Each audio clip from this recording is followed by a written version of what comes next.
Ρε πατέρα, σε ρωτήσω κάτι γιατί το χαβορία. Ο γύρος μας τελικά είναι κατεψυγμένος.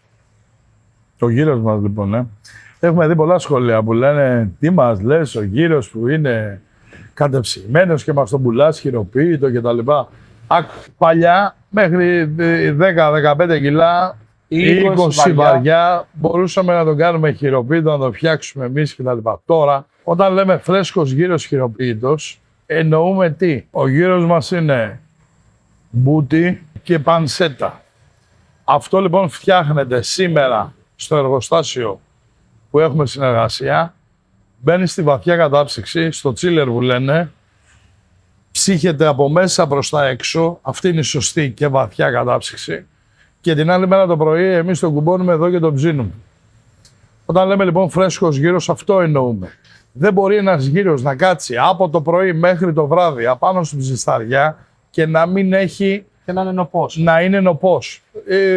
Το μέσα μέρος του γύρου θα έχει χαλάσει. Δεν είναι υγειονομικά σωστό. Δεν είναι υγειονομικά σωστό, εννοείται. Άρα λοιπόν μπαίνει στο chiller, παγώνει έτσι όπως πρέπει να παγώσει, σωστά, και όχι σε έναν απλό καταψύκτη οικιακό, γιατί ο οικιακός καταψύκτης παγώνει τα πράγματα απ' έξω προς τα μέσα.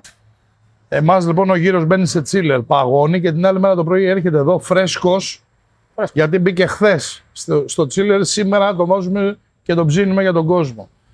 Μπαίνει λοιπόν στη γυριέρα και ψήνεται. Όταν απ' έξω το κομμάτι λοιπόν του γύρου είναι ψημένο, μέσα είναι σε κατάσταση κατάψυξης. Και είναι δοκιμασμένο αυτό, έτσι. Έχουμε βάλει μέσα θερμόμετρο κτλ.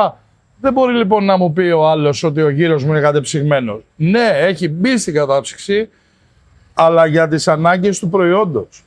Όχι γιατί τον βάλαμε κατάψυξη το Μάιο και τον περάσαμε στη σούβλα το Σεπτέμβρη. Γράφτε μας λοιπόν στα σχόλια αν συμφωνείτε με όλο αυτό που ακούσατε για το κομμάτι του γύρου.